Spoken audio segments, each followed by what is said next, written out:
नमस्कार, राम राम। मध्य प्रदेश की त्विषा शर्मा हत्याकांड जो है उसको लेकर के देश में बड़ी गहमा-गहमी है। आप देख रहे हैं कि पिछले एक हफ्ता से जो है ये चर्चा का विषय बना हुआ है और मामला ही इतना सनसनीखेज है कि सबकी संवेदना जो है, सहानुभूति उस परिवार के साथ जुड़ गई है। क्योंकि ये मामला जो है दहेज उत्पीड़न और हत्या से जुड़ा हुआ है।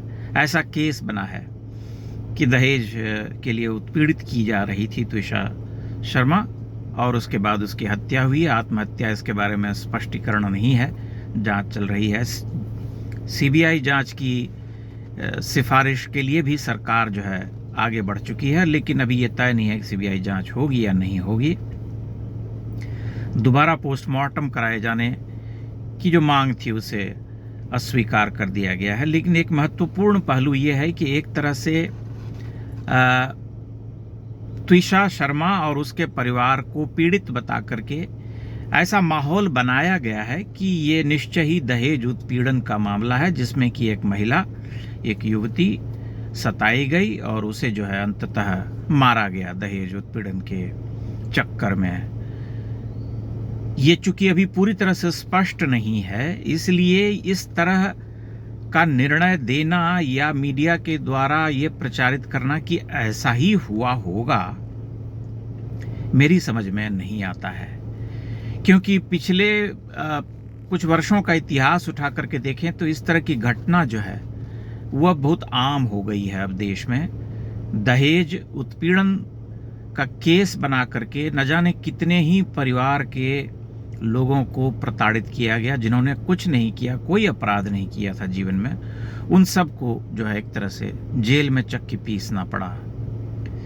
लेकिन इस मामले में कोई कुछ नहीं कह सकता। मैं नहीं जानता कि क्या वह सच्चे अर्थों में त्विषा शर्मा प्रताड़ना का शिकार हुई थी, नहीं हुई थी, इसके बारे में कोई पक्के तौर पर नहीं कह सकता।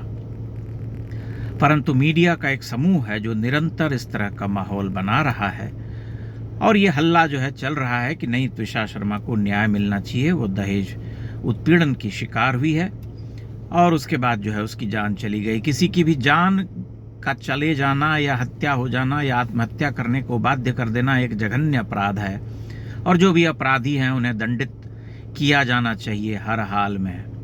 परंतु अपनी तरफ से आगे बढ़ करके आरोप लगा देना और यह कह देना कि नहीं नहीं ऐसा ही हुआ था, ये न्याय संगत नहीं प्रतीत होता है। ये किसी पत्रकारिता जगत का काम नहीं। पत्रकारिता जगत का काम तो केवल समाचार देना है, रिपोर्ट करना है कि ऐसी घटना हुई है। आपको ध्यान होगा कि आज से कुछ बरस पहले एक ऐसा ही केस हुआ था गाजियाबाद में। निशा शर्मा नाम की एक महिला थी जो कि रातों रात जो है नायिका बन करके हमारे देश में पत्रकारिता जगत के जितने भी हमारे पुरोधा हैं उन सब के बीच में छा गई थी।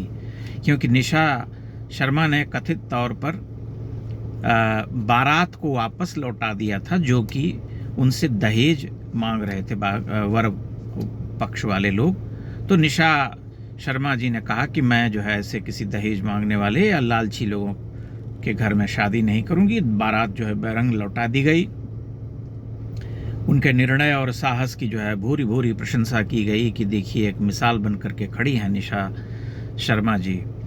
परंतु बाद में धीरे धीरे कुछ बरस के बाद ये रहस्य खुला कि निशा शर्मा जी के साथ दहेज वाला कोई मामला नहीं था, बल्कि मामला ये था कि वे किसी और से प्रेम करती थीं और उनके साथ अपना जीवन बसर करना चाहती थीं। इसीलिए उन्होंने इतना बड़ा दिव्य नाटक खेला और एक पक्ष के ऊपर दहेज मांगने का आरोप लगा करके उसे खारिज कर दिए जाने की बात स्वीकृत कर दी समाज में।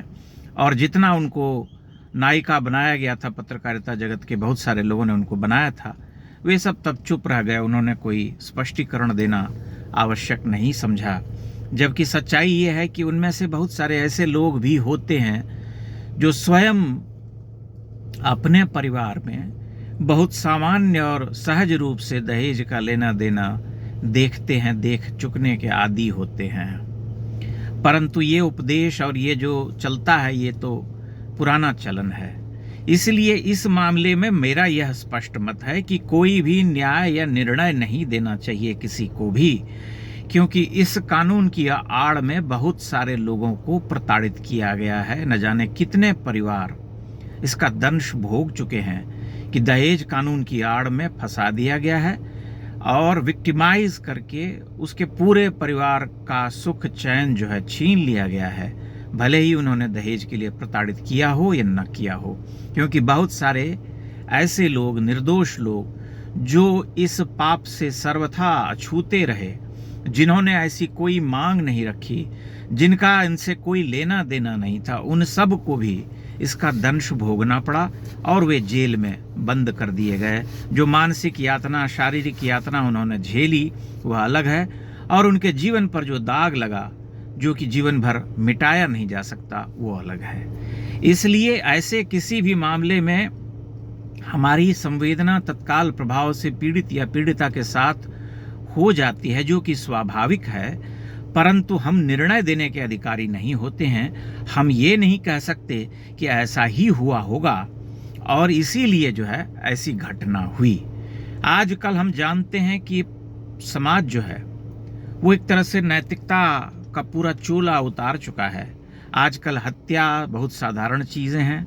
स्त्रियों के चरित्र में जो परिवर्तन आया है और जिस तरह की ढिठाई और बेशर्मी अब देखने को मिलने लगी है, वह जो है अविश्वसनीय, अकल्पनीय लगता है। क्योंकि परिवार का टूटना, बच्चों का त्याग करना, पति को छोड़ना, प्रेमी के लिए किसी पुराने संबंध को तोड़ करके भाग जाना, किसी की हत्या करना, इस तरह की घटनाएं बहुत साधारण हो चुकी हैं।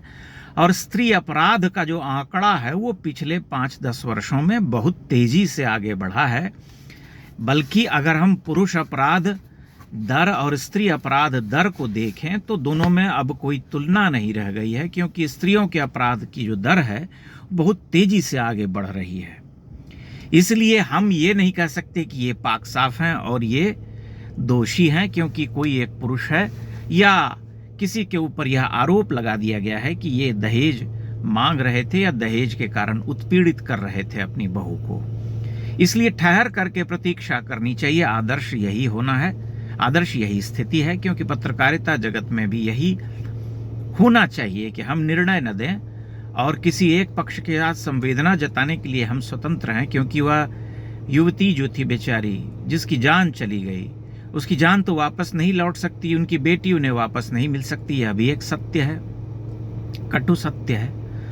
परंतु जो घटना हुई है उसके पीछे क्या कारण थे, इसे हम नहीं जानते हैं। इसलिए हमें निर्णय देने से बचना चाहिए। मेरा सिर्फ ये मंतव्य है, क्योंकि हमने, जैसा कि मैंने पहले कहा, कि हमने न जाने कितने ऐसे केसेस देखे, ऐसे मामले देखे जिसमें कि बहुत ही निष्कलंक और निर्दोष लोग जो हैं फंसाए गए हैं और उन्हें प्रताड़ित किया गया है। मैं मानता हूं कि इस केस में जो सच्चाई है वो सामने आ जाएगी और ईश्वर जो भी पापी है या दोषी है उसे दंड देंगे। यह तो कर्म फल है। न्यायालय की तरफ से सजा तो मिलेगी, चाहे दोषी जो भी हो, परंतु एक न एक दिन उसका निर्णय जो है, उस दोषी का, जब पापी का निर्णय विधाता स्वयं कर देते हैं, उससे मुक्ति नहीं होती है मनुष्य की। परंतु मेरा बस यही मानना है कि जिस तरह का ये हल्ला हंगामा और एक तरह से एक पैरेलल न्यायालय चलाने की जो परंपरा इस देश में चल पड़ी है, जो चलन है, उससे हमें बचना चाहिए और समझना चाहिए कि किस तरह से स्थिति परिवर्तित हो सकती है या मामला पूरी तरह से उलट सकता है, क्योंकि हम कुछ नहीं जानते हैं कि सच्चाई क्या है। इस बारे में आप अपने विचार, अपनी टिप्पणियां अवश्य कीजिएगा और मेरे इस चैनल को लाइक और सब्सक्राइब भी करते रहिए। बहुत बहुत धन्यवाद।